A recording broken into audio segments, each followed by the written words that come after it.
Alors l'objectif ici c'est de démarrer avec une pièce de tournage. On va voir cette pièce, ça s'appelle l'axe fileté. Sur mon axe fileté ici je retrouve certains éléments. Je vais voir que sur cette pièce, si je regarde sur la vue 3D qui m'est proposée ici, je vois 1, 2, 3, 4 diamètres extérieurs, 5 diamètres avec celui de la gorge.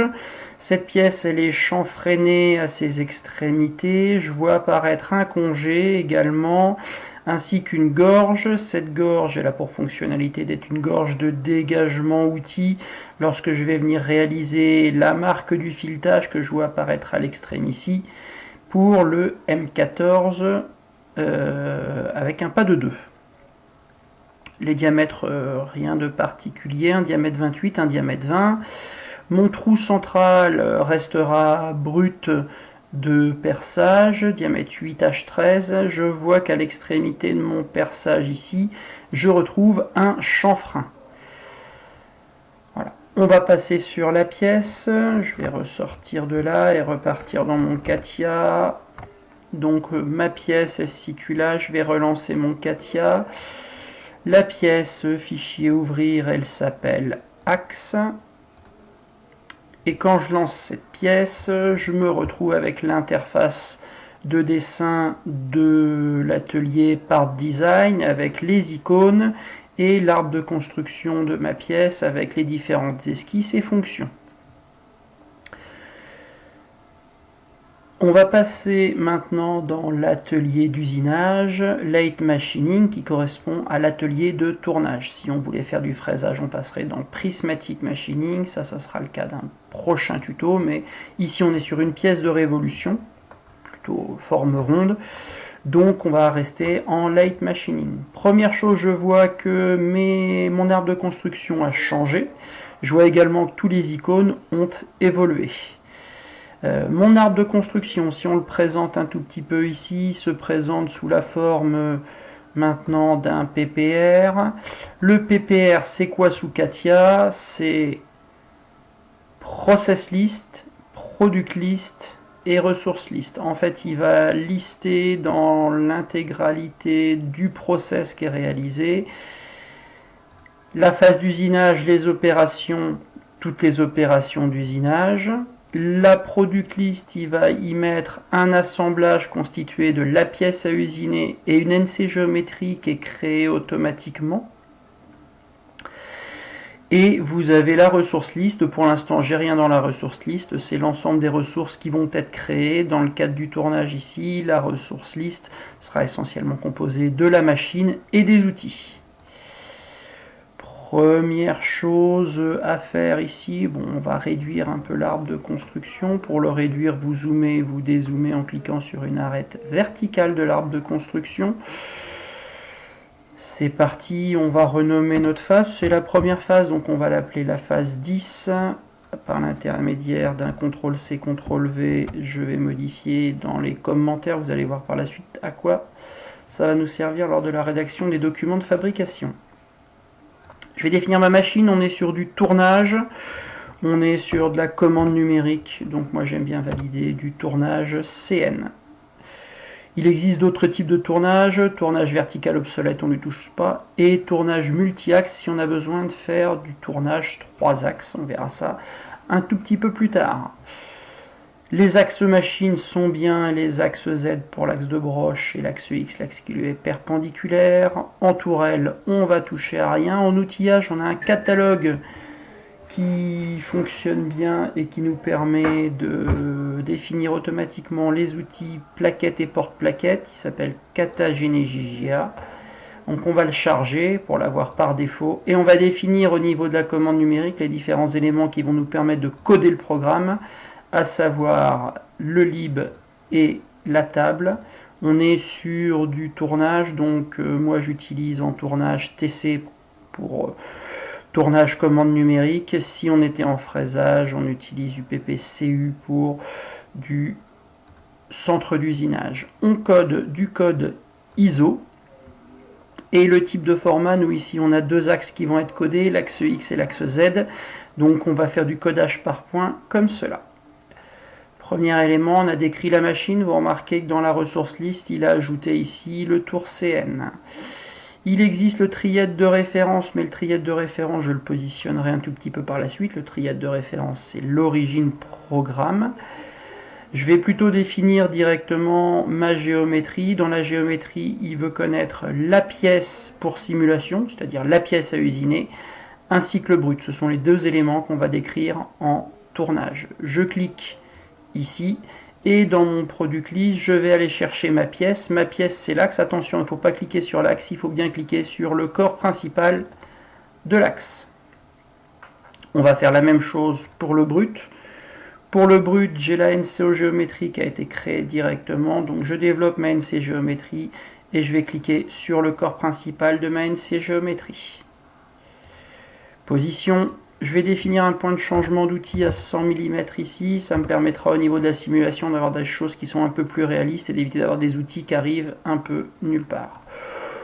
Pour cette première partie, ça me suffit. Pour pas que je confonde les choses que je vais faire, c'est que le corps principal de ma NC géométrie, dans les propriétés, dans les noms, je vais le renommer et je vais l'appeler brut. Ça va me permettre de bien différencier, de ne pas confondre le corps principal de ma pièce et le corps principal de ma NC géométrie.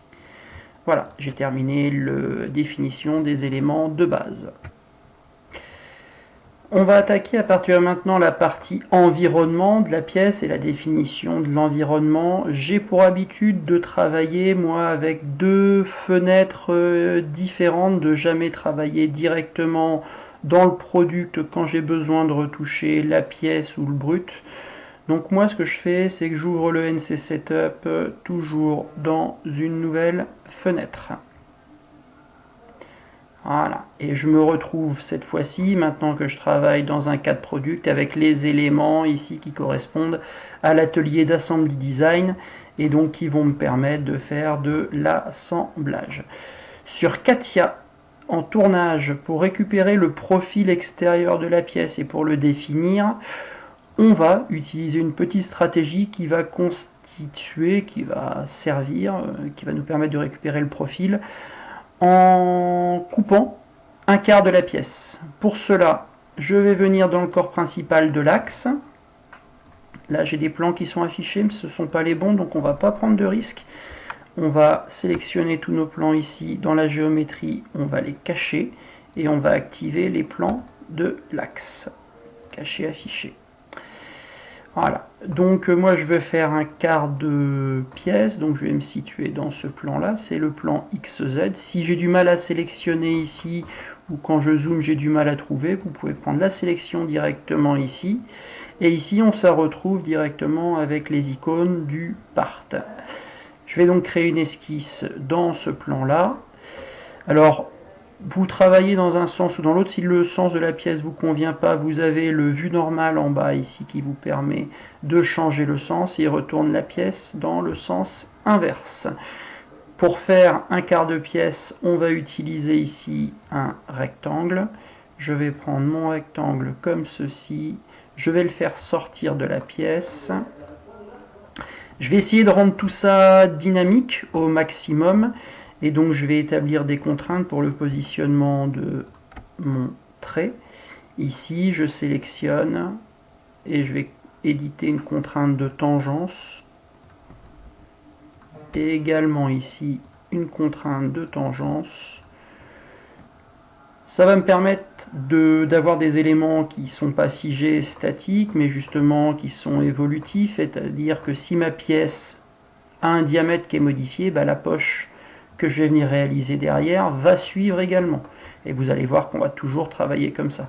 Le dynamisme du modèle 3D est important.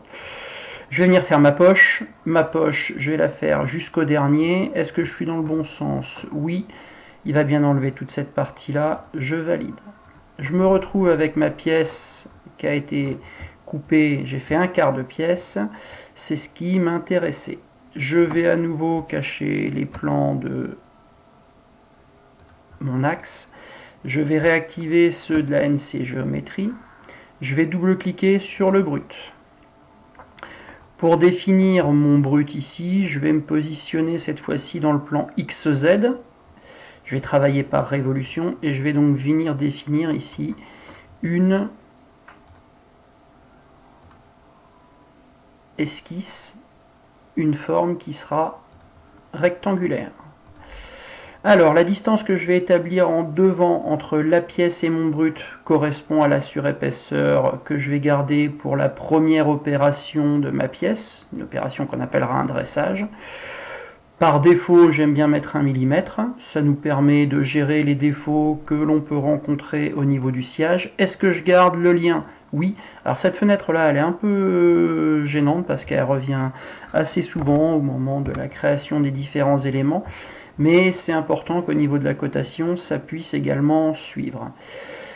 Derrière, on peut mettre la longueur que l'on veut, ça ne va pas changer énormément de choses pour la simulation. Moi j'aime bien aller au plus simple, 1 mm devant, 1 mm derrière, et ça nous suffit largement. L'objectif c'est de ne pas passer trop de temps pour définir notre environnement, mais l'objectif c'est que cela fonctionne. La dernière cote, ça va correspondre ici au diamètre de notre brut. Alors le diamètre, on va le rentrer en rayon. Ici, on va être sur du 30 que l'on va diviser par 2 parce qu'on travaille avec une cote au rayon. Notre esquisse est dessinée ici. Et alors deux possibilités, soit on est bête et méchant et on fait une révolution à 360 degrés par l'intermédiaire de la fonction révolution, et derrière on fait une poche, ou sinon vous avez éventuellement la possibilité pour gagner du temps de faire qu'une limite à 270 degrés. On définit l'axe de rotation, notre axe de rotation se situe ici. Ah, si je regarde dans le preview, dans l'aperçu, je ne suis pas dans le bon sens, je vais donc inverser la direction ici comme ceci. À partir de là, vous voyez que les deux modèles se chevauchent. Très important ici, on va travailler sur le brut. Dans les paramètres graphiques, soit vous faites clic droit, propriété, et vous retrouvez les paramètres graphiques que vous avez là. Moi, j'active directement la barre d'outils qui s'appelle propriété graphique. Et dans la barre d'outils propriété graphique, je change la couleur et je la mets en transparence. Que vous passiez à 15, 55, 50 ou 25, c'est exactement la même chose. Je double-clique sur mon CAD Product et ici j'ai la possibilité de faire une mise à jour de tout. Alors on a défini le brut. Moi quand je travaille en tournage, j'aime pas utiliser les approches en radial axial, c'est un choix, tout le monde est libre d'utiliser les éléments qu'il veut. Je préfère sécuriser mes usinages et pour ce je définis des points d'approche et de retrait pour l'ensemble de mes outils. Ces points d'approche et retrait, je vais rajouter une troisième pièce dans mon processus, donc je vais double-cliquer dans Product ici, je vais demander la création d'une pièce supplémentaire, et pour moi, ça c'est ce que je vais appeler un habillage. Je ne modifie pas la pièce, je ne modifie pas mon brut, oui, je mets le même point d'origine, et je me retrouve avec une troisième pièce qui a été créée dans mon assemblage. Je développe mon assemblage ici. Dans ma NC Géométrie, j'avais laissé mes plans actifs. Je vais les cacher et comme ça, je garde les plans ici. Je vais double-cliquer sur le corps principal de mon habillage. Je double-clique, je repasse en part et je vais passer dans le plan XZ pour créer mon esquisse. Alors, les points, c'est tout simplement avec la fonction d'esquisse point. Je double-clique dessus parce que je vais en créer plusieurs. Par rapport à ma stratégie d'usinage, au moment où je vais lancer mes usinages, j'ai un point qui va me permettre de faire arriver mes outils quelque part par ici à un moment donné.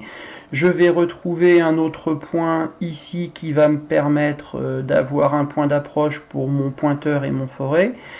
Quand je vais venir faire ma gorge ici, je vais pouvoir venir définir un point d'approche ici.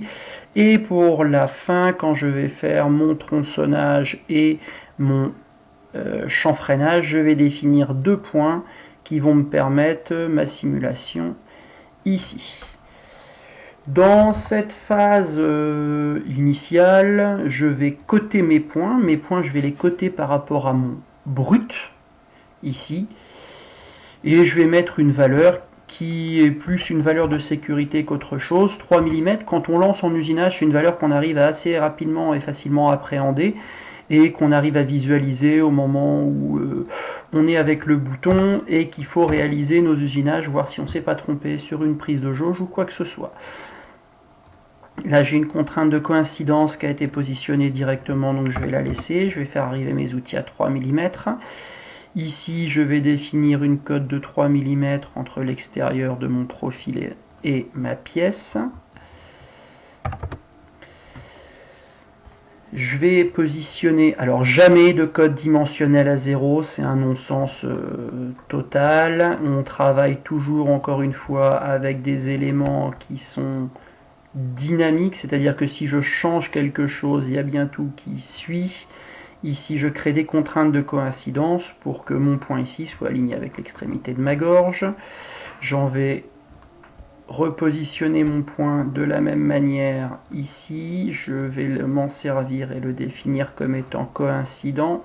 Et ce point, je vais le positionner en termes de distance à 3 mm par rapport à mon brut. On verra par la suite pourquoi j'utilise cette valeur de 3 mm pour les points qui sont à l'arrière. Je les utilise tout simplement parce qu'ils correspondent à la largeur de la plaquette de mon outil à tronçonner. Je vais retrouver mon point qui est ici et que lui aussi je vais positionner à 3 mm. Voilà.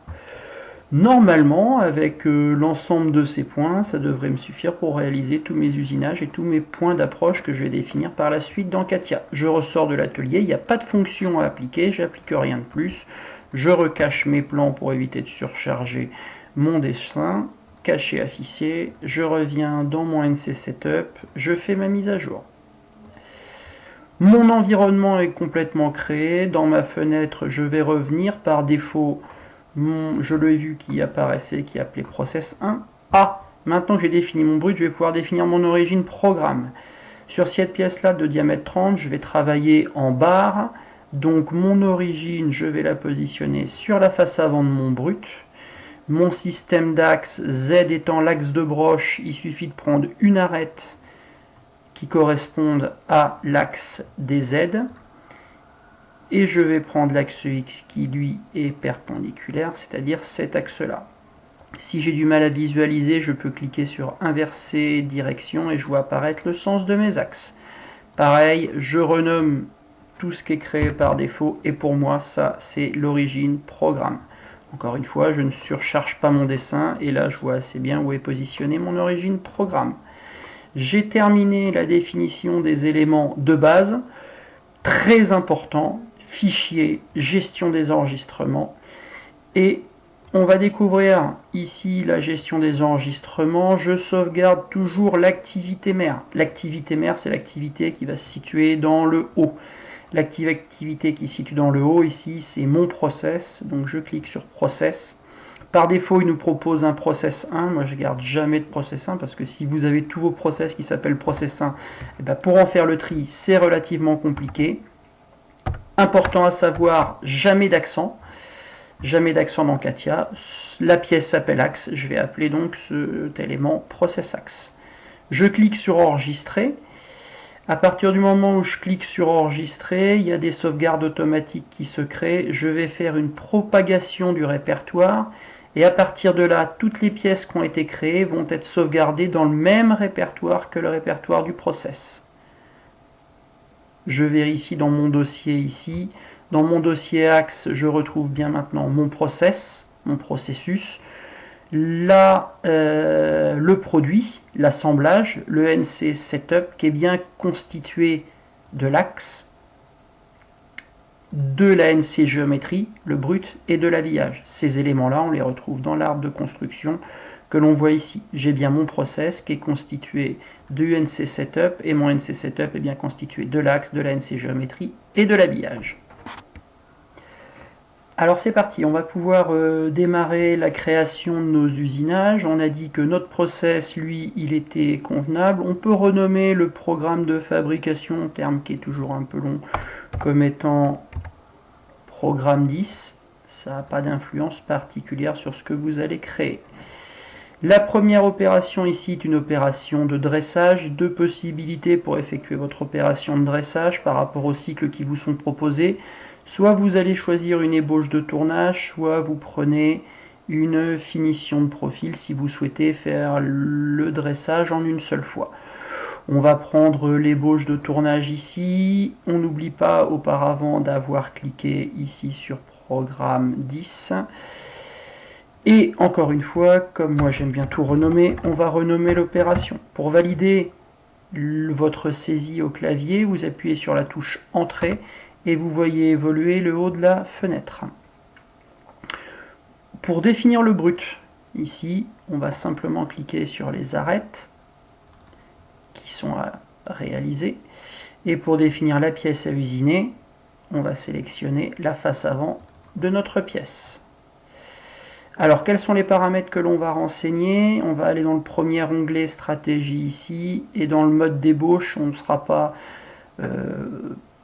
parallèle à l'axe des Z, mais on travaillait par rapport à l'axe des X, c'est-à-dire un déplacement du haut vers le bas, vers l'axe en dressage. On peut paramétrer la profondeur de coupe maxi, ici, on va mettre au maximum 3 mm, mais on n'a laissé qu'1 mm devant entre la pièce et notre brut, donc ça devrait aller. On est bien à l'extérieur de la pièce, à l'avant de la pièce. On verra ensuite la compensation d'outils, comment on la gère. On a la possibilité de gérer ici, par rapport à notre pièce, une distance d'engagement et une distance de dégagement.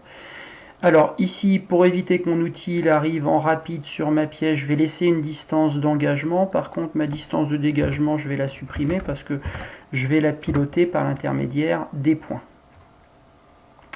Je vais définir mon outil numéro, je commence par T2D2 parce qu'on va voir par la suite que je vais garder mon outil T1D1 pour un autre outil qui sera la butée, qui sera le premier outil qui va me permettre de positionner ma pièce.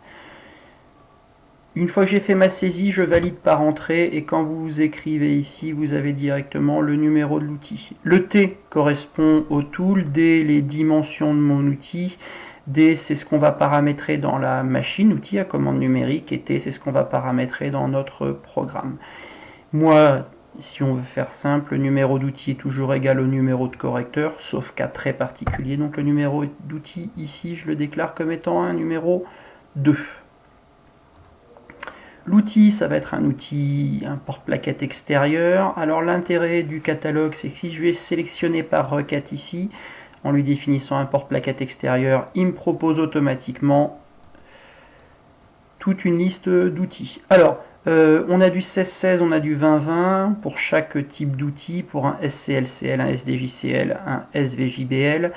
Le SCLCL me permet de monter des plaquettes d'angle à 80 degrés pour l'ébauche, le SDJCL à 55 degrés pour la finition, et pour des finitions et des accès un peu particuliers, on peut monter du 35 degrés ici avec du SVJBL. Nous ici on est dans le cadre de l'ébauche, on va prendre du 16-16. Que vous preniez du 16-16 ou du 20-20, ça change strictement rien, c'est simplement la dimension du barreau que vous voyez apparaître ici pour la simulation. Pour le codage et pour la machine, ça ne change strictement rien. Donc on va partir sur du 16-16. Et ici, il faut définir l'orientation de mon outil sur ma machine. Donc moi, je vais travailler ici en P3. Donc le P3 ici, je vais venir le définir le même numéro que le numéro d'outil. C'est-à-dire, j'avais dit que j'avais un outil 2, donc mon numéro de correcteur sera 2. Mon numéro de correcteur il est affiché. J'ai un P9 qui existe par défaut. Je vais faire attention de le supprimer par la suite. Je vais définir ma plaquette. J'ai dit que ma plaquette, ça va être une plaquette de cette forme-là. Je laisse pas la plaquette de base. Remarque, si je laisse la plaquette de base, je vois que j'ai 0 vitesse qui apparaissent ici. Alors que si je vais chercher une plaquette, j'ai donc dit que j'allais utiliser une plaquette à 80 degrés dans mon catalogue. La pièce est en aluminium ici. J'ai renseigné deux types de matières qui sont les plus souvent usinées au lycée, soit de l'alu, soit de l'inox. Moi je vais rester dans de l'aluminium, donc je vais prendre la première plaquette qui est ici. En sélectionnant cette plaquette, je retrouve la géométrie de la plaquette, c'est-à-dire le rayon de plaquette, le diamètre inscrit, l'angle de la plaquette. Et je retrouve sa codification ISO. Et là, le plus important et ce qui est intéressant ici, c'est que j'ai directement des paramètres de coupe qui ont été renseignés. Ah, je vois que j'ai pas de paramètre de coupe en ébauche, on va en donner un. On va passer à 280 mètres en vitesse de coupe. Vous avez ici la vitesse de coupe, ébauche et finition, et la vitesse d'avance qui va correspondre à la vitesse de déplacement de votre outil. Ici, on va travailler en ébauche, je coche, je décoche, je coche, je décoche. Usinage. La vitesse d'usinage pour moi est toujours égale à la vitesse d'engagement, la vitesse de dégagement. Donc je mets la même vitesse partout et je recoche la valeur. La vitesse de finition apparaît mais elle ne sera pas utilisée, ainsi que la vitesse de plongée, vous ne l'utiliserez pas. Les approches retrait me permettent de définir le début et la fin de mon usinage. J'active les approches retrait. En approche, mon outil, je vais lui demander d'arriver ici. Et en retrait, d'arriver ici. Lorsque je simule, animation de trajet outil, je m'aperçois d'une seule chose. Je passe ici dans mon animation de trajet outil, déplacement par point par point, je rembobine. Il arrive, il vient se positionner. Bon, alors déjà ici, je viens sur ma face devant et mon usinage s'arrête là. Et oui, effectivement, la face sélectionnée pour l'usinage, pour lui, c'est ça. Donc autant il arrive à comprendre qu'il arrive de là-haut et qu'il descend comme ça, sauf qu'il ne va pas venir jusqu'à l'axe. Premier élément. Donc là, on va venir modifier, et c'est tout l'intérêt de venir travailler dans deux fenêtres différentes dans mon NC Setup. L'esquisse dans laquelle j'ai positionné mes points d'approche, je vais également y positionner des traits de construction qui vont me permettre de définir dans CATIA les différents positionnements et cycles que je vais caractériser par la suite. Ici, je vais dessiner deux traits. Un premier trait que j'ai mis coïncident avec l'axe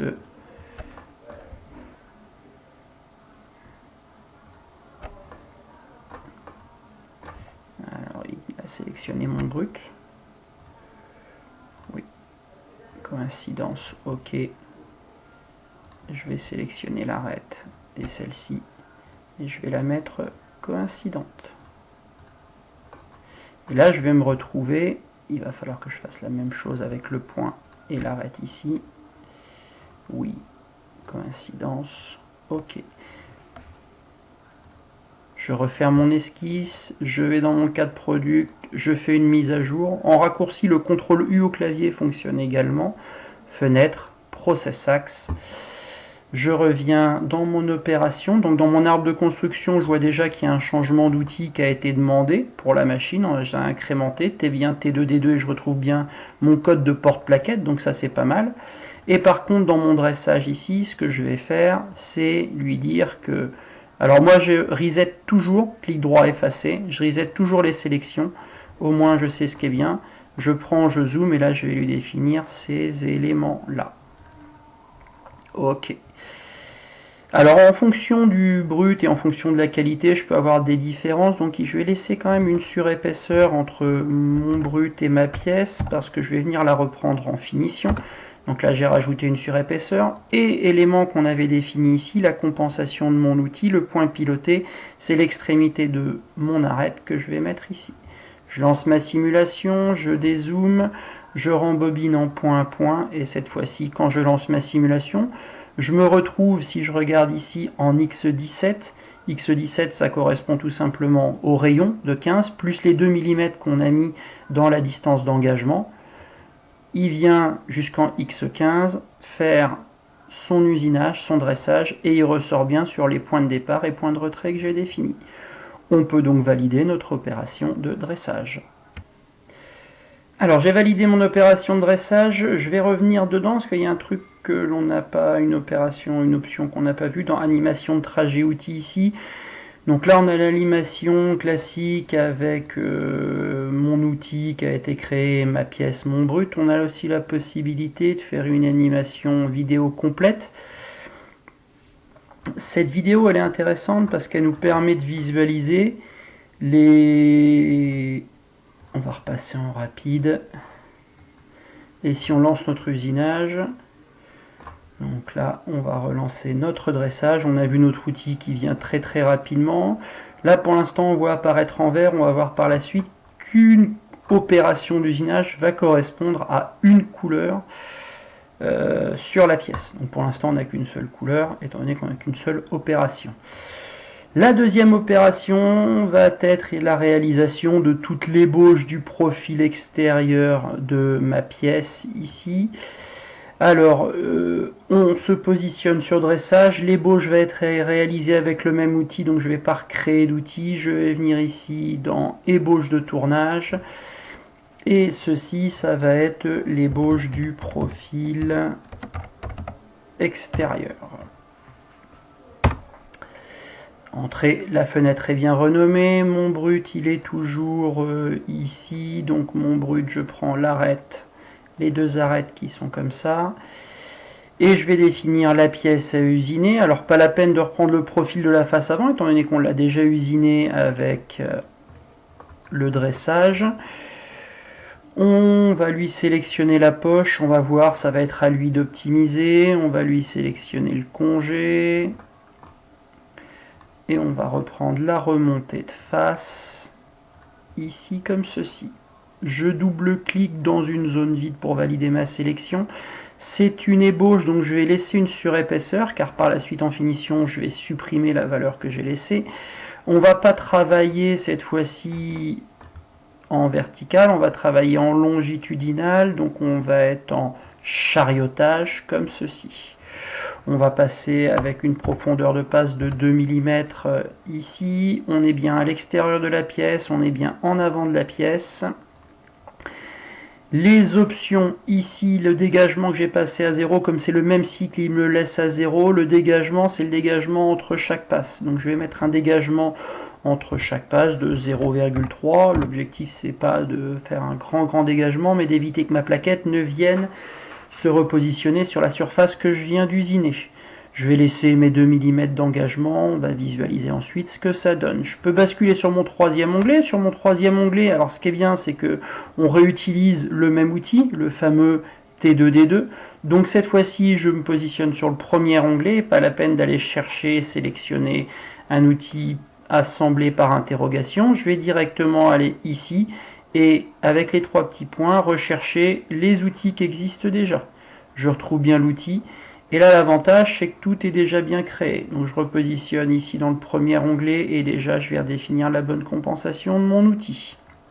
L'outil il est déjà créé, et je retrouve bien le porte-plaquette et la plaquette. Je suis toujours en ébauche, je laisse toujours les mêmes paramètres, et cette fois-ci je vais définir mon approche et retrait.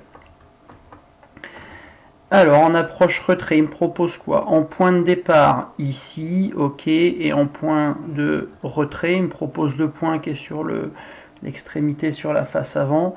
Pour l'instant, on va mettre 2 fois le même point en retrait et en approche. On va simuler pour voir un tout petit peu ce que ça nous donne. Alors, si on regarde un tout petit peu, on a mis 2 mm de profondeur de passe. Déjà, première chose qu'on peut constater, c'est qu'il ne vient pas du tout usiner la partie qui est ici, pour la simple et bonne raison que ici, on est sur du diamètre 28 et ici sur du diamètre 30, donc 1 mm ici, alors que lui a optimisé en prenant 3 mm de profondeur de passe, donc il ne passe pas ici. Donc ça serait bien de résoudre le premier dysfonctionnement ici, parce que sinon ça veut dire que mon outil de finition, lorsqu'il va venir, il va prendre 1 mm de profondeur de passe, et ce n'est pas la vocation de mon outil de finition. De plus, quand mon outil dégage, il dégage en retrait comme ceci. Moi j'aime bien quand il dégage verticalement, donc là je vais valider ici, dans mes retraits, option de retrait, ici je ne vais pas dégager à 45 degrés, mais je vais dégager à 90 degrés. Et pour que mon outil d'ébauche ici vienne bien reprendre le profil que je lui ai défini, dans la stratégie d'usinage, je vais lui demander de faire un contournage à la dernière passe. En faisant mon contournage à la dernière passe, il a changé sa stratégie. On voit apparaître en blanc la dernière passe qu'il va réaliser. Donc si je relance, pas de changement sur le début, sauf qu'à la fin, il vient bien reprendre les différents éléments. Alors, 2 critiques. Qui peut le plus, peut le moins. Avec mon outil ici, j'aurais pu venir usiner jusqu'à l'extrémité. Et deuxième critique, mon point de retrait ici n'est pas optimisé, je peux peut-être choisir les points qui sont par ici. Pour cela, OK, OK, je vais revenir dans ma fenêtre, dans mon NC Setup, je double-clique sur un des traits de l'esquisse que j'ai déjà positionné, et je vais venir me créer à l'arrière de ma pièce, cette fois-ci un trait horizontal. Je vais sélectionner l'extrémité de mon chanfrein et rendre ces éléments coïncidents. Et je vais prendre l'extrémité de mon trait avec mon brut que je vais rendre coïncident. Je ressors de mon esquisse. Je fais une mise à jour. Je reviens dans ma fenêtre, dans mon process. Je reviens dans mon ébauche. Je reviens ici. Je vais simplement lui définir un trait supplémentaire ici. Et en retrait ici, je vais essayer de venir sortir sur ce point là. Si je simule maintenant, je rembobine, il me propose bien de reprendre ce qui m'intéressait au niveau du cycle. Voilà, j'ai fini maintenant. Alors si je simule, tiens, on va aller simuler avec la caméra, voir notre simulation intégrale. On rembobine depuis le début, on va lancer notre play et notre outil devrait réaliser maintenant le dressage et l'ébauche du profil extérieur.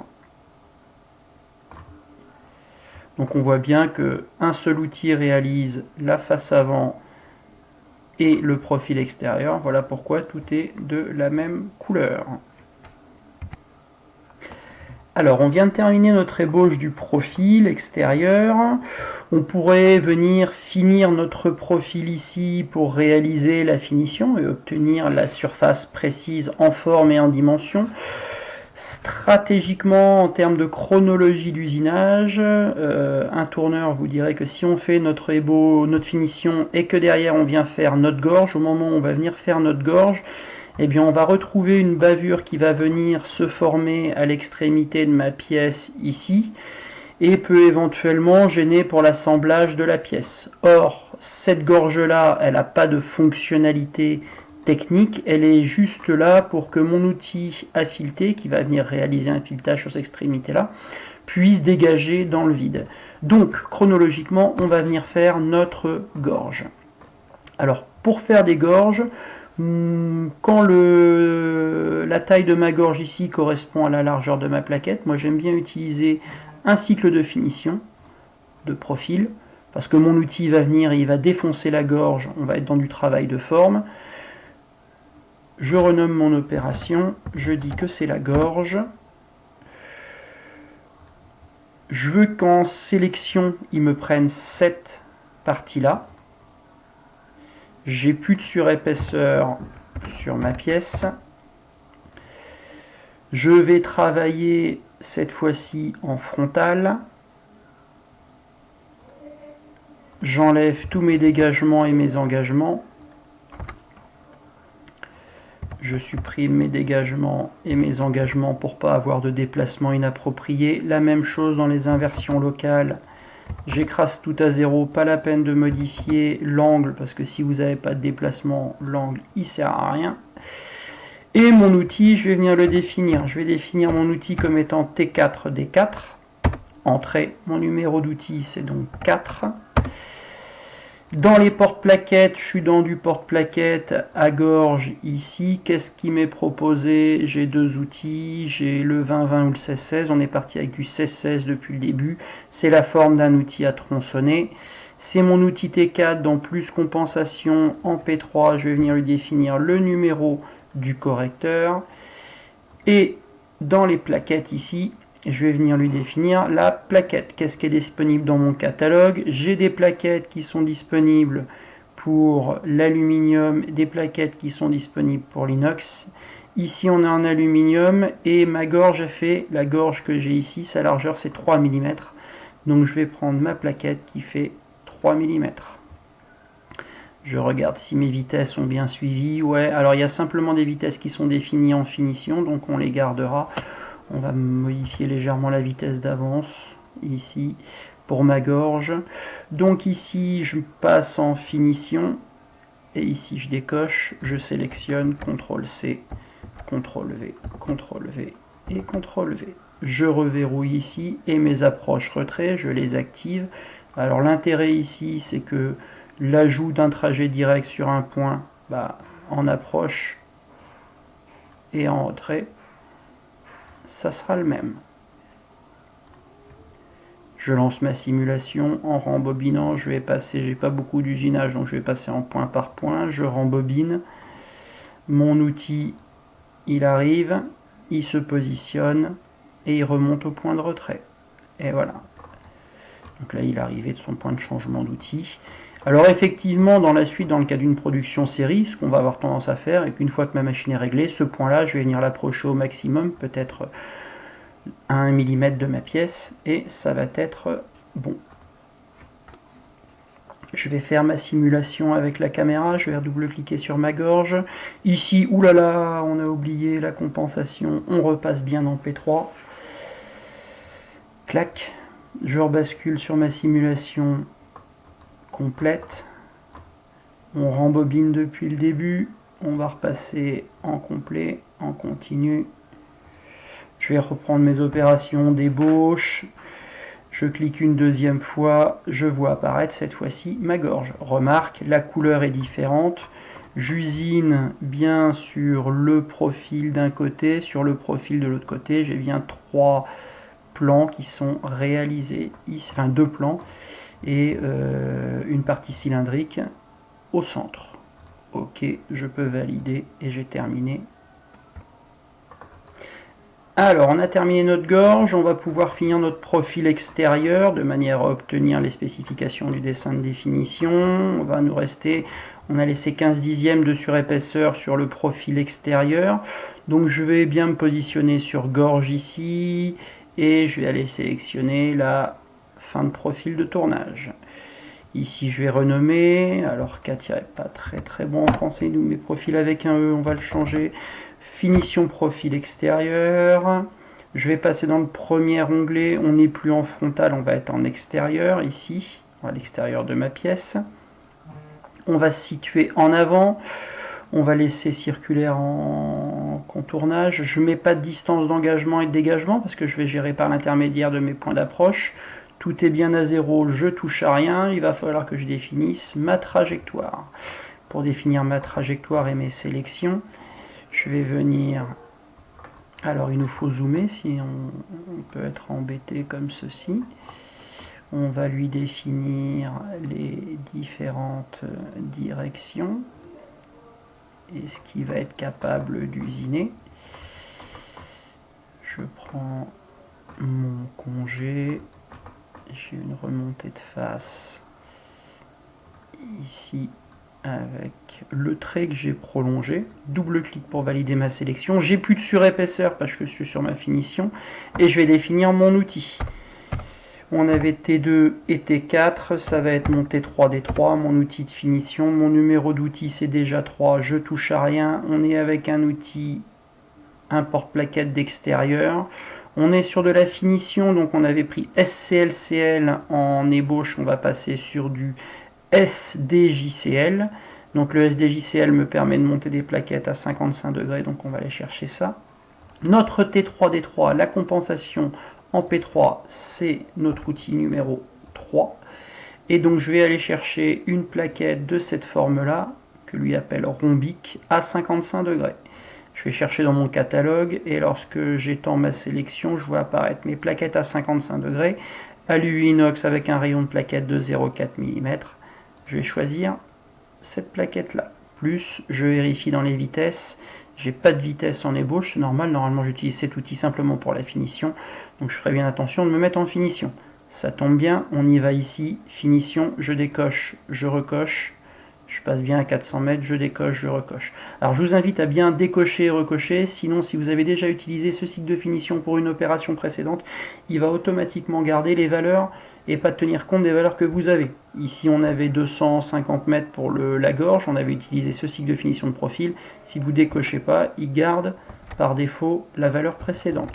Encore une fois, CTRL-C, CTRL-V et je reverrouille. Alors on va lui définir les points d'entrée-sortie, d'approche et de retrait. Je vais approcher mon usinage ici et je vais finir tout le profil de ma pièce pour faire sortir mon outil ici. Je simule. Est-ce que j'obtiens quelque chose d'aberrant? Ah, le trait il est décalé ici. Alors ça c'est tout simplement parce que je pilote quoi? Je pilote le centre plaquette, donc là ça veut dire que ma compensation n'est pas gérée. Je bascule sur le premier onglet, général, effectivement, je vois que je suis en P9 alors que je devrais être en P3. Je relance ma simule. Ah, ouais.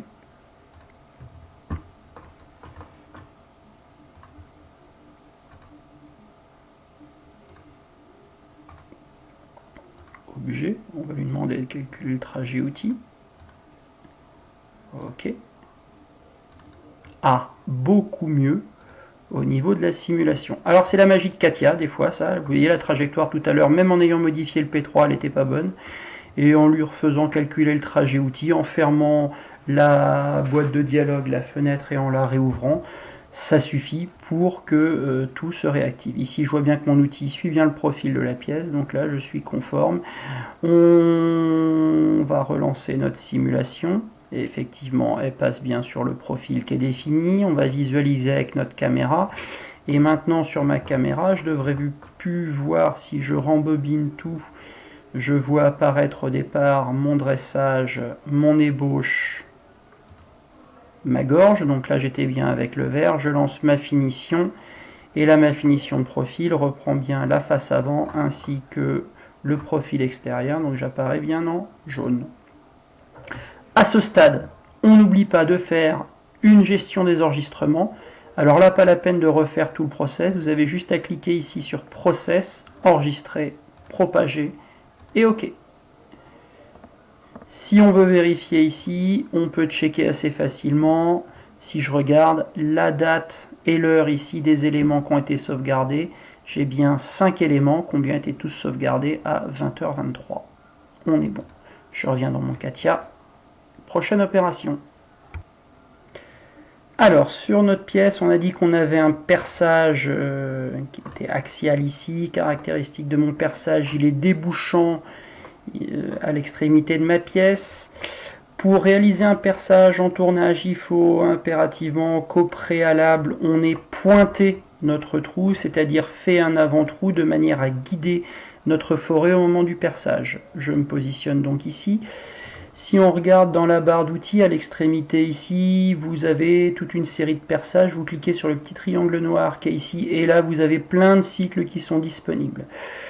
Alors nous, ici, on va utiliser le cycle de pointage pour effectuer notre pointage. Pareil, je renomme mon opération, j'enlève le point 1 et je vois les différents éléments qui sont à définir.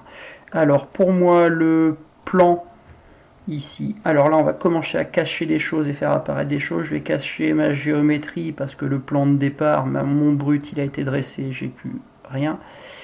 Et ici, mon cône fermé, je vais prendre la partie inférieure de mon cône. Ici, il a bien détecté un point avec un diamètre de 8 mm au niveau de mon entrée. On reviendra par la suite sur la profondeur de pointage pour réaliser le chanfreinage ici et les stratégies que moi j'utilise. Les distances d'approche qu'ils nous proposent, on va les laisser par défaut. Moi, mon post-pro, quand il code, c'est toujours par pointe-outil, la plongée, je pilote la pointe-outil et point de guidage qui va me servir à guider. En fonction de ce qui est codé, moi, mon post-pro et mes machines, elles ne gèrent pas toutes les syntaxes de cycle. Donc, soit vous prenez syntaxe de sortie de cycle, à ce moment-là, il vous sortira un code de perçage, comme un G83, soit il vous crachera du point à point. Moi, j'aime bien le point à point. D'abord, c'est pas moi qui écris les lignes, c'est lui. Ici, je vais aller sélectionner dans le premier onglet mon pointeur. Donc, mon pointeur, je vais l'appeler, on était arrivé 1, 2, 3, 4. On va l'appeler T5, D5. Quand vous remplissez ce premier onglet, il vous propose d'avoir des outils qui sont motorisés ou non. Ici, on n'est pas dans le cas d'outils motorisés. Donc ici, on va lui définir le pointeur. On clique sur la forme du pointeur et on va sélectionner un pointeur. Remarque, moi, mes pointeurs ici, caractéristiques, donc on va prendre, on a un trou de diamètre 8, donc si je prends du 6, je ne pourrais pas laisser la marque du chanfrein, il faut que je prenne un pointeur de 10. J'ai deux types de pointeurs et caractéristiques de mes pointeurs, si je les regarde ici, l'extrémité, mes pointeurs ils pointent à 90 degrés. Donc l'avantage c'est que quand je cherche à réaliser des chanfreins, on va voir que c'est un peu plus facile. Ah, il nous a fait sauter notre T5 D5, donc on va lui redemander notre T5 D5. Entrée. L'outil, on va lui dire que c'est l'outil 5, plus compensation. On pointe à la pointe, donc on va piloter le point qui est en P1 ici. Je renseigne 5 et 5, deux fois. L'idée n'existe plus, c'est normal, on l'a modifié. Et ici déjà, on fait valider la compensation 5, donc ça c'est bon. On est en pointage, donc en pointage c'est notre fréquence de rotation qui est pilotée, c'est le diamètre de l'outil. Donc à ce moment-là, on n'est plus en linéaire, on va être en angulaire ici. Et ici, on pense bien ici en usinage, CTRL-C, CTRL-V, CTRL-V et CTRL-V. Ici, je reverrouille. L'intérêt de mes points d'approche, ils vont trouver tout leur sens en plus ici. Quand on vient faire du perçage ici, il ne nous propose rien par définition. Donc nous, ce qu'on va faire, c'est qu'on va ajouter un trajet jusqu'à un point. Et on va le valider ici. Ce qui se serait peut-être bien, c'est de l'activer ici. En retrait, on va faire exactement la même chose. On va l'activer, on va ajouter un trajet jusqu'à un point. Notre point d'entrée, c'est notre point de sortie. Et comme ça, on est capable de tout gérer. Je resimule le tout. Je vais passer en point à point. Je rembobine. Je lance ma simulation. Ah, mon outil s'arrête au niveau de mon plan, du plan que j'ai défini. Et oui, effectivement, là, j'ai défini une profondeur de pointage de 0. Or, je sais que mon trou est un trou de diamètre 8, donc un rayon de 4, que j'ai un chanfrein de 0,5, de 1 à 45. Donc ici, je vais lui déclarer, comme c'est un pointeur à 90, la profondeur de pointage va être égale au rayon de mon perçage plus la valeur de chanfrein. Si je lui donne la valeur de 5 mm ici, normalement, alors je ne sais plus si c'est du 0,5 à 45 ou du 1 à 45, on va le voir assez rapidement au moment, ah là on est allé un peu trop loin à mon avis, donc ça doit être du 0,5 à 45, donc ça doit faire 4 plus 0,5, 4,5. Et lorsque je simule, je rembobine et je simule. Cette fois-ci, on est bien, si on remet, on est bien pile poil sur notre chanfrein. Ok. On peut simuler tout ça en dézoomant ici. Si je regarde ma pièce, on relance tout depuis le début. On va repasser en rapide. Je vois apparaître mon dressage, mon cycle, ma gorge, mon finition de profil extérieur, et je retrouve bien la marque de mon pointage. Remarque également, si vous ne voulez pas refaire toutes les opérations au préalable et que vous voulez juste constater ce que vous avez, ici vous cliquez directement sur opération suivante, et là il vous retrace tout et on arrive dans la même situation que ce que l'on venait de voir. Ok, ok. On vient de terminer le pointage, on va pouvoir démarrer le perçage du trou sur la totalité. Le perçage sur la pièce est un trou débouchant. On est sur un diamètre de 8, la longueur de la pièce, si on prend l'outil ici entre l'entrée, entre là et là, nous affiche 35 mm. Donc on va être obligé, on ne va pas pouvoir tout percer en une seule fois. On va faire un cycle de perçage avec débourrage. Rentrer, ressortir, évacuer le copeau, et de manière successive. Sous Katia, c'est ce qu'on appelle un perçage profond. C'est le 4e icône que l'on rencontre. Alors si on regarde, on a le perçage classique, le pointage qu'on a utilisé au préalable, perçage avec temporisation, on perce, on s'arrête, puis on reperce. Le perçage brise-copeau, et nous, ce qui va nous intéresser dans les cycles de perçage, c'est le perçage profond qui est ici. On va l'ajouter derrière notre pointage. Le plan ici, c'est toujours la face avant. Je clique et je double-clique en sélectionnant le perçage normalement fermé.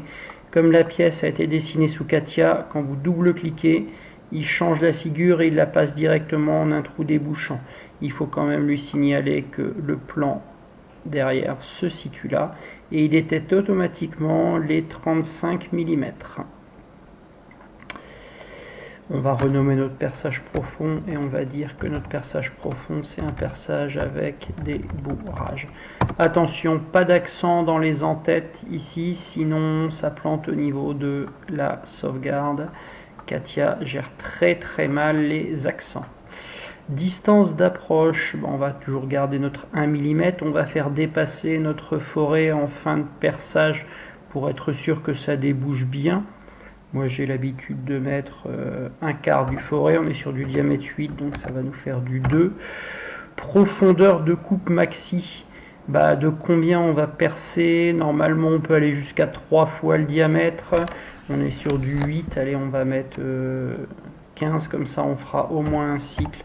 On va faire 15 mm, on va faire 15 mm avant que ça ne ressorte. On est toujours par pointe-outil, c'est le point de guidage, je vais décocher ma syntaxe de cycle. Ça, on l'a géré, c'était OK. Notre outil, on va renseigner notre outil comme étant ici, on était arrivé avec notre forêt en 5, on va arriver en 6. T6, D6, alors c'est pas ici, c'est ici, pardon, dans le premier onglet. T6, D6, notre outil, ça sera l'outil numéro 6, il est non motorisé. Et on va prendre un forêt de diamètre 8 mm. Forêt de diamètre 8 mm dans l'aluminium.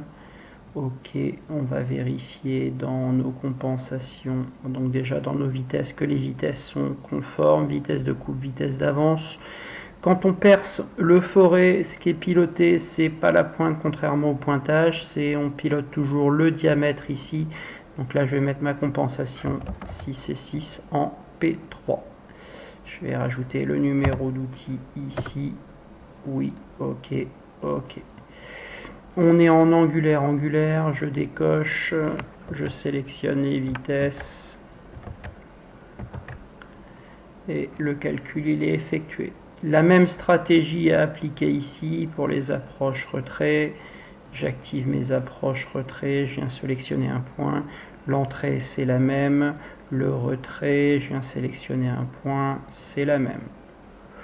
Bon, à partir de là on devrait être conforme. Je vais lancer ma simulation. Je vais la lancer en pas à pas, je vais visualiser ce que ça donne ici quand je rembobine.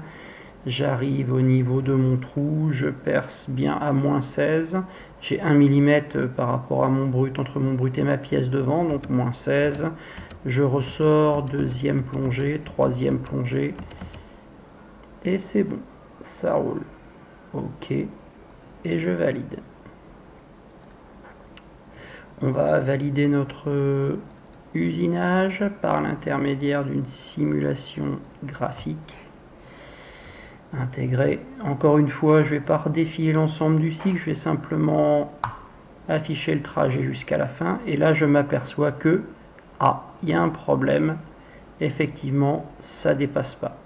Alors ça dépasse pas alors que ma plongée elle est bien prise, donc à mon avis le problème c'est que la compensation qui est gérée c'est la pointe et pas l'extrémité, ça veut dire que je me suis trompé ici. Alors vous faites bien attention dans le menu déroulant, voilà la compensation ici elle est bien en P6 et si je mets ma compensation maintenant comme ceci avec le P6, on s'est trompé. Point de guidage, là on est bon, on est bon. On va fermer comme tout à l'heure, on va faire recalculer le trajet outil.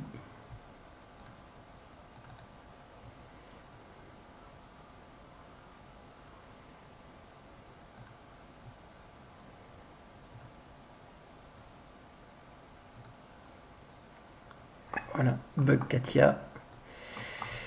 Et maintenant on est conforme. Voilà. Bon. Dernière étape. Le chanfrein arrière. Ah non, on n'a pas fait notre filetage. On va aller sur notre filetage avant. Ok, et on va valider notre filetage. On va démarrer donc l'opération de filetage. On vient de terminer notre perçage. Notre pièce elle est trouée. On va pouvoir démarrer la réalisation du pas de vis sur l'extrémité de la face avant ici. On peut réactiver notre géométrie, même s'il n'y a pas d'intérêt particulier, mais qu'on se reconfigure dans l'esprit. Je clique ici et je vais chercher mon cycle de filetage, filetage en tournage. Alors, contrairement à ce que la visualisation laisse entendre ici, la visualisation, en fait, ce dont il a besoin, c'est l'extrémité comme ça. Filetage en tournage, on va commencer par le commencement, c'est du M14 par 2.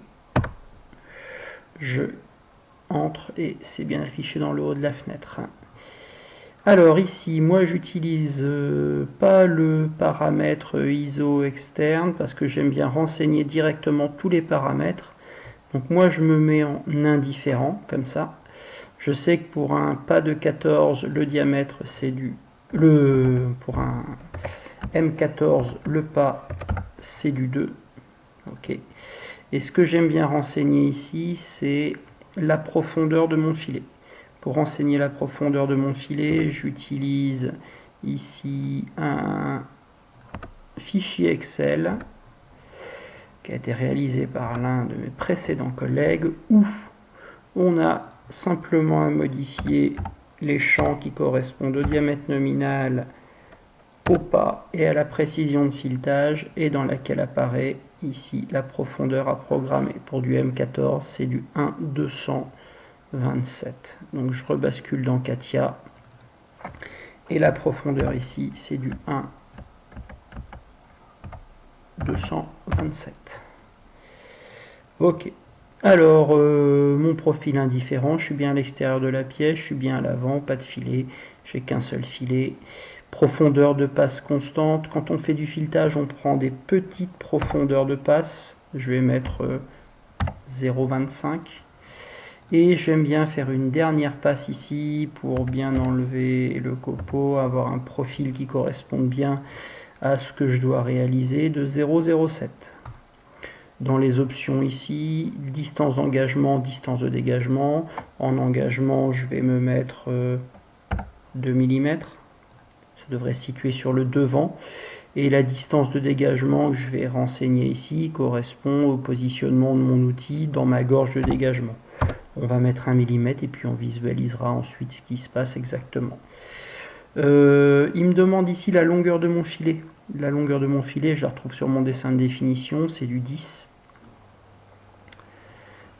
Donc on va lui renseigner du 10 ici.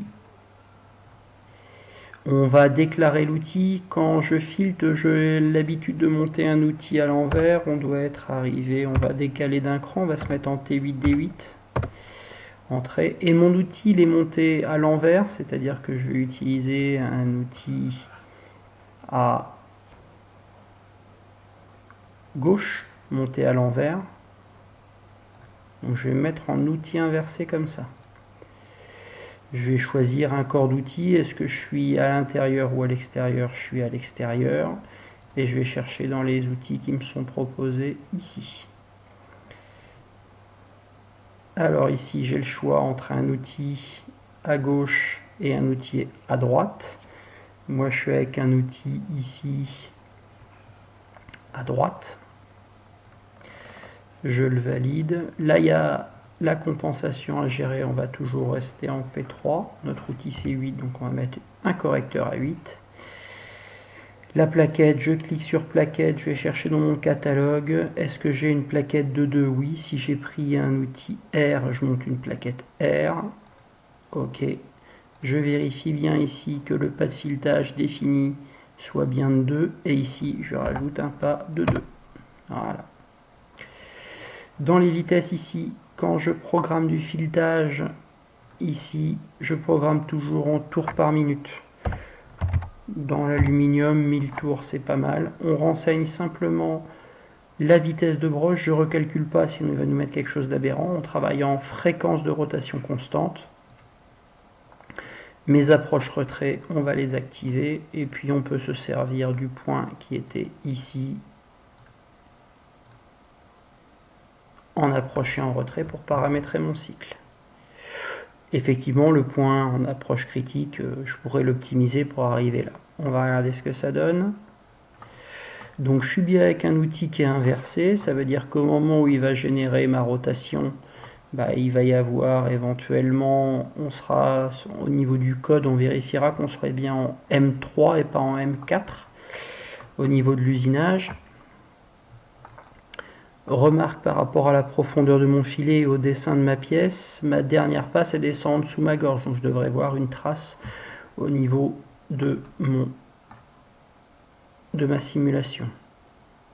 Effectivement, il faudra regarder, vérifier sur le dessin de ma pièce. J'avais du 1,227 quand je lance ma simulation. Effectivement, je vois que dans ma pièce, mécaniquement, par rapport à ce que m'a fixé le bureau d'études, ça touche. Donc là, l'avantage, c'est que comme on est dynamique, je retourne dans mon NC Setup. Dans mon NC Setup, j'ai mon axe, mon corps, je regarde comment il a été réalisé, j'ai une révolution qui a été faite ici, donc je vais aller voir mon esquisse. Dans tous les cas, industriellement, il faudrait que je demande une dérogation, mais effectivement, je vois qu'ici, la profondeur de ma gorge a été fixée à 1 mm, alors que moi, la profondeur de mon filet est à 1,2. Donc ici, il faut que je renseigne à minima 1,3, que je sorte. Je retourne dans mon NC Setup, je fais ma mise à jour. Ok, on était rouge, on repasse en gris, c'est bon, je reviens dans mon process. Comme j'ai fait des modifications sur ma pièce, si vous observez les opérations, vous voyez des tourbillons partout. On va lui faire les tourbillons dans Programme, clic droit, Objet, calculer le trajet outil. À partir des modifications que j'ai fait sur ma pièce, il va automatiquement recalculer toutes les opérations intercalculées, et ça lui va bien. On va relancer notre cycle, on va revérifier que désormais la valeur affichée avec une gorge de 1,3 mm, effectivement j'ai plus de traces à l'intérieur. Nos plaquettes, c'est des plaquettes Chiara, c'est pour ça qu'on se retrouve avec un profil qui n'est pas droit mais avec un arrondi, avec un plat sur le dessus. Ça, c'est l'arasage de la plaquette de filetage. Dans les stratégies ici, voilà, il me semblait bien qu'il manquait quelque chose. On a terminé notre filetage. Alors, il nous reste deux opérations à l'arrière de la pièce. En fait, c'est une seule opération, mais que nous, on va détailler en deux opérations différentes, pour la simple et bonne raison qu'on a la réalisation d'un chanfrein derrière la pièce. Alors, le chanfrein a à l'extrémité de la pièce deux possibilités. Soit on tronçonne directement la pièce, c'est-à-dire qu'on va la sectionner sur sa partie entière, sachant que normalement ici, je vous rappelle qu'on n'a plus de matière étant donné qu'on a percé. Soit on tronçonne la pièce et on la reprend dans une phase différente, mais ça veut dire une mise en position différente, et donc de l'outillage à retrouver, des machines à immobiliser, etc. Soit on va dissocier notre opération en deux parties. Une première partie où on va procéder à l'évidement de cette partie-là, mais pas sur toute la hauteur, simplement sur une première partie. Et à ce moment-là, on pourra travailler avec notre outil à tronçonner en biais directement, sans risque de faire sauter la plaquette, et finalement tronçonner la pièce. Alors, pour cela, pour le tronçonnage comme pour la gorge, moi j'aime bien utiliser la finition de profil, ça va bien. Donc première étape ici, je vais venir sur cette partie-là. Ça, c'est ce que j'appelle un piquage. Je vais venir faire un piquage. Je vais plonger verticalement dans ma pièce. J'ai pas de surépaisseur sur ma pièce, c'est-à-dire que je vais pas me décaler ici. Par contre, je vais procéder à un décalage axial. Donc je suis sur du diamètre 8 au niveau de mon trou, donc il faut que je me décale au minimum de 4. De 4 plus 4, on va dire, je vais me décaler de 8 mm. Je vais me décaler en axial de 8 mm. Je suis en frontal, je suis plus à l'avant de la pièce, je suis à l'arrière de la pièce cette fois-ci. Je vais me positionner en angulaire, je vais bien vers la broche. Je vérifie cette fois-ci que tout soit bien écrasé à 0 au niveau de mes dégagements-engagements. Tout est bien écrasé, ça j'ai sélectionné. L'outil existe déjà, donc je vais aller le rechercher. C'était mon LF123. Ok, la compensation de référence est en P9 parce que... Alors ça, vous avez la possibilité de le modifier dans le bas ici. Quand vous rentrez, on peut le faire maintenant sur tous les outils. Vous revenez dans T22, vous déclarez la compensation de référence en P3. Et à chaque fois que vous allez réutiliser l'outil, une seconde fois ou une troisième fois, la compensation sera directement mise. Ça, je ne l'ai pas fait, c'est vrai. On peut le faire directement. C'est vrai, ça nous permet d'avoir la compensation de référence directement. Du coup, je reviens dans mon opération ici, dans mon piquage, et là maintenant, j'ai directement la compensation de référence qui apparaît. L'avantage, c'est que comme l'outil est créé, tout existe déjà, j'ai pas besoin de modifier les vitesses, je décoche, je recoche, je décoche, je sélectionne, CTRL-C, CTRL-V, CTRL-V, CTRL-V. Approche-retrait, je vais lui déclarer où est-ce que j'arrive, retrait, où est-ce que je repars. Simulation. Ah, là, l'outil, il n'a pas l'air d'aller au bon endroit. Si je regarde, il plonge. Voilà. Bon, alors ça, c'est parce que je confonds toujours radial, axial ici. Ici, le décalage, il n'est pas axial, effectivement. C'est un décalage qui va être en radial. Tac. Si je décale en axial, je décale suivant l'axe. Si je décale en radial, je décale de l'autre côté. Et voilà. Conclusion.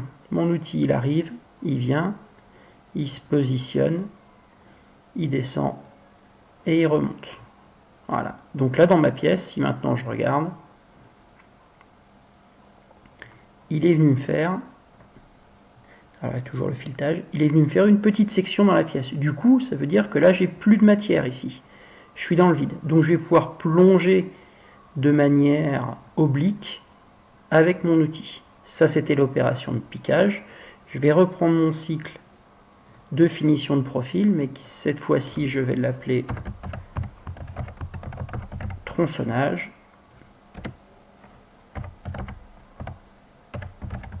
Chanfreinage. Alors chronologiquement, c'est l'inverse, c'est chanfreinage puis tronçonnage. Je vais prendre ça, je vais prendre ça. Ah, alors ça veut dire que mon outil, il va s'arrêter là sans être sûr de venir à l'axe.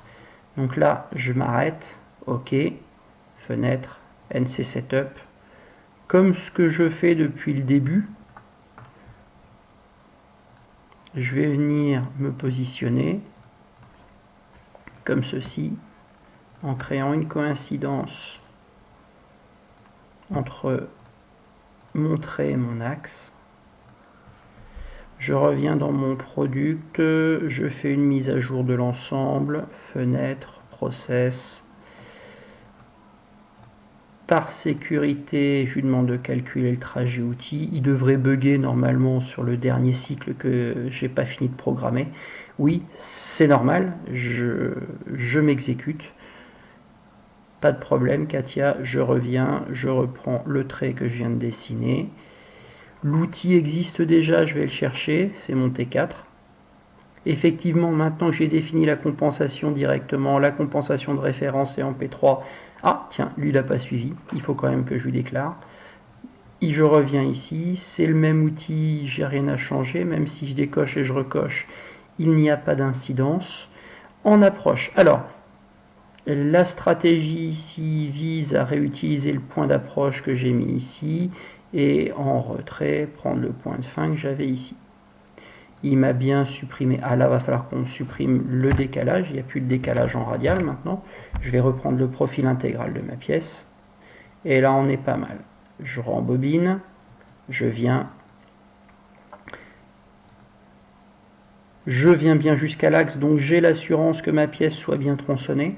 et de pas... Alors l'intérêt, en dehors du fait d'être sûr que la pièce soit bien tronçonnée, c'est surtout que dans ce principe ici, on peut imaginer qu'on va travailler en barre, c'est-à-dire que mon diamètre 30, ici, c'est pas simplement un lopin, mais une barre qui doit faire 1 mètre et qui est montée dans la machine. Donc là, derrière, ça veut dire que quand je vais prendre la pièce suivante, ou le brut suivant, l'extrémité de mon brut correspondra au profil que j'ai là. Si je m'arrête au niveau du diamètre 8, je vais me retrouver ici avec une surface cylindrique à l'extrémité de mon brut. On va visualiser tout ça en visualisation complète. Je rembobine. Alors on va repasser en trajet continu. Alors là on se fait plaisir, on regarde un tout petit peu ce qu'on a fait depuis le début, on vérifie. Normalement il n'y a pas de risque que ça ait évolué. Mon pointage, mon perçage avec des bourrages, mon filetage. Alors la simulation du filetage, des fois, elle met un petit peu plus de temps, encore une fois en fonction de la qualité de votre PC. Et mon piquage tronçonnage derrière, il est bien réalisé. Ok, ok. À ce stade, une gestion d'enregistrement, ça coûte pas grand chose et ça vous évite de crier très fort quand ça va bugger. Et on laisse. Du coup, notre processus de fabrication est normalement conforme. On a fait notre sauvegarde, là on est bon. Qu'est-ce qu'on peut rajouter? Alors dans les petites options, ici, moi ce que j'ai dans mon programme, j'ai 2 icônes ici que vous n'aurez peut-être pas sur votre CATIA, sauf si vous avez la configuration que j'ai. Nous on a créé au lycée directement des boîtes de dialogue sur Visual Basic qui nous permettent de renseigner directement certains éléments raccourcis qu'on utilise tout le temps. Par exemple en tournage, la mise en butée. On utilise toujours sur nos machines en tournage l'outil numéro 1 comme étant la butée. Et notre butée dans notre cycle, c'est ce qui va nous permettre, quand on va desserrer, resserrer les morts, de positionner notre brut par rapport à la pièce. Alors là, on va mettre des notions techniques en positionnement l'origine programme par rapport à l'origine porte-pièce, ce qu'on appelle le décalage, suivant Z. Et donc notre outil va venir toucher cette surface-là, donc on va venir directement en Z0. Quand je clique sur la boîte de dialogue, en fait, il revient à générer toute une boîte d'instructions post-processeur qui vont se retrouver dans mon arbre de construction. Ça revient ici à faire une instruction post-processeur, etc. Et à écrire, si je double-clique dans la boîte, à écrire tout le code que l'on retrouve là. Voilà. Donc là, je vois bien apparaître tous les éléments qui correspondent à ma mise en butée. On a parlé du positionnement de ma pièce par rapport à ma machine. Alors 2 possibilités, soit vous avez une machine, moi tous mes tours ils sont encore avec des directeurs de commande numérique NUM, sinon vous saisirez un code ISO. Moi ici j'ai une boîte de dialogue qui me permet, en renseignant les decks, on utilise la même boîte de dialogue en tournage et en fraisage, c'est pour ça qu'on voit apparaître DEC X, DEC Y, DEC Z. Il faut savoir que sur NUM, en fonction du type de directeur de commande numérique que vous avez des variables internes qui sont différentes, donc moi je renseigne 2 fois la même valeur. On va mettre une valeur en millimètres, 100. Ouais, on va mettre 100,5 pour bien vous indiquer, si vous reprenez la macro, que il faut mettre une virgule et pas un point. Je valide. Et là, j'insère tous les paramètres NUM. Alors les paramètres NUM du décalage, c'est E61001 ou E62001 en fonction des machines. Je renseigne 2 fois la même valeur, comme ça je ne prends pas de risque. Voilà, mon programme, il est fait de A à Z. On ne brise pas la chaîne numérique, j'ai tout dans mon programme ici. Je me fais une gestion des enregistrements. Enregistrer sous, ça sert à rien. Enregistrer tout court, propagation, ok. Et l'objectif, c'est quand même d'arriver jusque là, parce que si on a fait de la CFAO, c'est pas pour rien. L'objectif, c'est de générer du code CN en mode interactif. Alors l'objectif là, c'est que quand on clique sur le bouton, on soit capable d'avoir tout le code à balancer dans la machine directement, à transférer ici. Alors on va bien générer du code CN. Ça, on ne touche pas. On sauvegarde toujours le programme au même endroit que le cas de process. Ça évite d'avoir un programme qui se balade quelque part et le process qui se trimballe autre part. Et encore une fois, moi je vous conseille de toujours remplacer le dernier fichier. Encore une fois, on travaille qu'avec un seul fichier qu'on ne modifie pas. Il n'y a pas de bidouille à la main. Quand je clique sur exécution ici, ça se génère. Et si je vais regarder dans mon dossier, dans mon axe ici, je retrouve bien ma génération qui a été faite. 22h51, il y a 5 fichiers qui sont générés. Alors il y a 5 fichiers, nous techniquement celui qui va nous intéresser c'est l'ISO qui est ici, parce que l'ISO, dans mon ISO ici, il y a tout le programme. Mon programme c'est tout simplement du code, donc c'est lisible avec n'importe quel éditeur de texte. Moi par défaut je le lis avec le bloc-notes. On utilise un autre logiciel qui nous permet de nous transférer directement dans la machine. Si je consulte un tout petit peu ce qu'il y a dans mon ISO, je retrouve le nom de mon programme, la date du post-processing, les paramètres de mon décalage, ma mise en butée qui vient bien se faire avec l'outil T1D1 en X0Z0, T2D2, j'appelle mon outil. Alors moi quand je vérifie avec mes élèves le programme, je vérifie le correcteur et les vitesses. L'avantage si vous mettez vitesse d'engagement égale vitesse de dégagement égale vitesse d'approche égale vitesse de retrait, c'est que vous n'avez dans votre programme qu'une seule vitesse. Donc vous n'avez pas de vitesse aberrante qui doivent traîner. Après, tout ça, c'est Katia qui gère. Moi, je ne suis pas là à vérifier les points. Je gère que deux choses, les vitesses et les outils. Juste vérifier que j'ai pas oublié un correcteur. C'est le plus gros problème que vous pouvez rencontrer quand vous passez ensuite sur machine.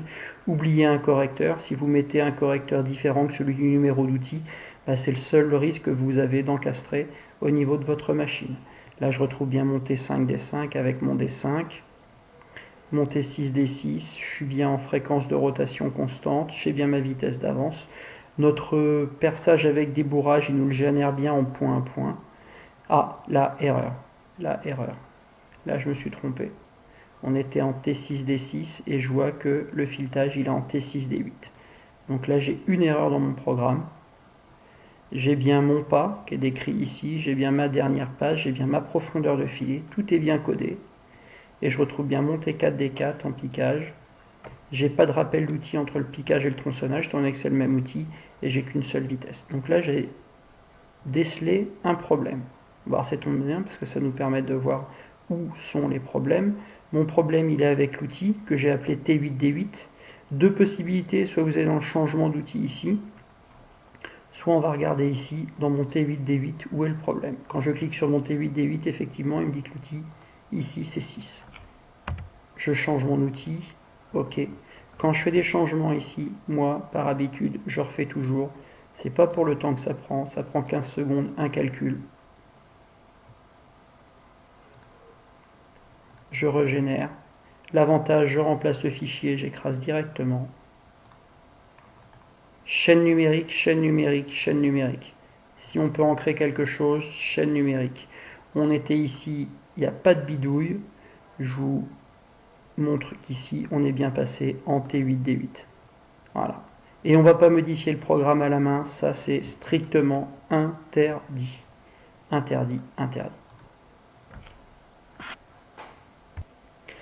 Voilà, on arrive au terme de ce tuto sur l'atelier Late Machining en tournage. Pas beaucoup de choses supplémentaires à vous indiquer, il y aura un prochain tuto à venir. L'objectif c'est quand même de récupérer toutes les informations que vous avez rédigées ici. Si je renomme les opérations, c'est qu'il y a une raison aussi, c'est pas juste pour me faire plaisir et pour faire beau dans l'arbre de construction. Ça, l'objectif derrière, c'est pour des techniciens d'être capable à l'atelier de produire des documents de fabrication.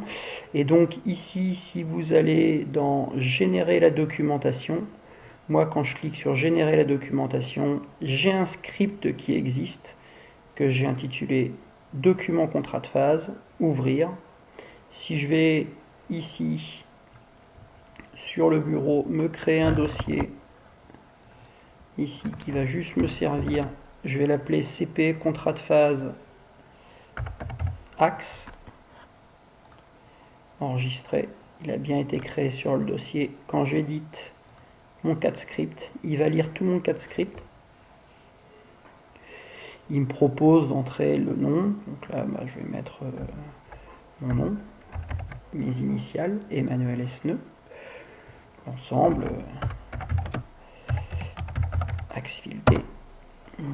Le nom de la pièce, on va répéter 2 fois. Hein. Là, on est plus dans la démo. Le nom du matériau, c'est de l'aluminium ENAW 2017. Un ALCU4MGSI. Le brut, on est sur du rond de 30. On renseigne le numéro du programme. Moi, le numéro du programme, tout à l'heure, quand j'ai généré, il s'appelait pour 100 000. Je valide ma génération. Et là, l'objectif, c'est qu'il me récupère toutes les infos que j'ai générées. Et ces infos, je les récupère ici, dans ma base de données, avec un contrat de phase, c'est-à-dire un document de fabrication qui est complètement réalisé, où je retrouve tous les paramètres de coupe, que je travaille en VCC, en vitesse de coupe constante ou en fréquence de rotation constante, avec les vitesses d'avance qui correspondent, les outils utilisés et le type d'opération. Donc là derrière, vous avez là ce que j'ai rentré dans l'entête, je le retrouve dans le cartouche supérieur, je le retrouve ici. Et dans la partie basse, j'ai une première vue qui est issue de mon CATIA. Donc ça, c'est à optimiser, à refaire derrière. Ce document, il est généré dans un CAD drawing, c'est-à-dire dans un dessin, comme si vous faisiez une mise en plan sous CATIA. Et il y a 2 feuilles qui sont éditées. La première qui correspond à ma nomenclature de phase, ou une définition qui peut en être ici. Il reprend l'entête, le nom de votre fichier, avec une photo et la phase, le programme et les opérations. Voilà pourquoi il est important de bien renommer les opérations, parce que si dans votre programme vous ne renommez pas bien les opérations, ici tout ce que vous aurez, tout ce qui est édité directement ici, ce sont des zones de texte. Alors vous me direz, il n'y a qu'à modifier. Ouais, il n'y a qu'à, mais si on peut éviter d'avoir à le faire, c'est aussi bien. Ça vous oblige à un peu de rigueur au niveau de la rédaction, et ici vous retrouvez bien directement tous les éléments. Alors, j'ai un souci en tournage où j'arrive pas encore à faire coller le porte-plaquette avec la plaquette. Donc pour les porte-outils assemblés extérieurs, les SCLCL, LF, LF, pour les pointeurs forêts, ça va. Et pour tous les autres, il faut prendre en compte la valeur du D et pas la valeur du T. Donc ça, c'est vrai que il faut que je l'optimise et j'arrive pas à le faire. Voilà. Donc là, effectivement, ici, la valeur du D, ici, clic droit, objet, définition, et que je lui donne la bonne valeur ici. Tac. Et c'est juste ce que vous avez à modifier à la main. C'est la seule chose qu'il y a à modifier ici. Et dans la partie graphique que vous retrouvez ici, ici on viendra y insérer les outils, la mise en position de ma pièce, etc. Donc pour y insérer les outils, moi j'ai une bibliothèque d'images en insertion d'images ici qui va bien, qu'on a extrait dans ce qu'on appelle nous notre CATIA-Ref, dans la documentation pour les outils de tournage, si j'ai inséré des outils d'extérieur, par exemple le premier outil, le SCLCL, CATIA nous permet de le positionner, vous affinez votre positionnement avec la touche Shift, vous cliquez et vous avez l'outil qui est représenté dans sa position comme ceci. Voilà. On a aussi la possibilité d'insérer les normales de mise en position pour décrire la mise en position. Pour ça ici, on peut venir éditer un catalogue avec tout l'isostatisme. Encore une fois, l'isostatisme avec la vue projetée. Je clique, j'ai ma vue projetée ici. Vous définissez l'échelle que vous voulez pas de l'échelle 1, vous voulez de l'échelle 2. Ok, on valide. Tac, vous validez votre sélection. Fermez. Vous avez la possibilité, quand vous sélectionnez, on a plutôt l'habitude de mettre l'isostatisme en vert, de mettre la couleur qui va bien. On prend et on déplace et on viendra le positionner comme on veut. Il y a la vue projetée et alors on est surtout mise en position, première partie de la norme, je ne suis pas dans la symbolisation technologique pour les férus de mise en position. avec mes étudiants, ça c'est déjà pas mal. J'inverse la position, je passe en échelle 2, entrée, fermé, je double-clique et tout est validé. Je prends, je change de couleur. Tac. Libre à vous de mettre la couleur que vous voulez. Si vous avez des documents en couleur ou des documents en noir et blanc, effectivement tout changera.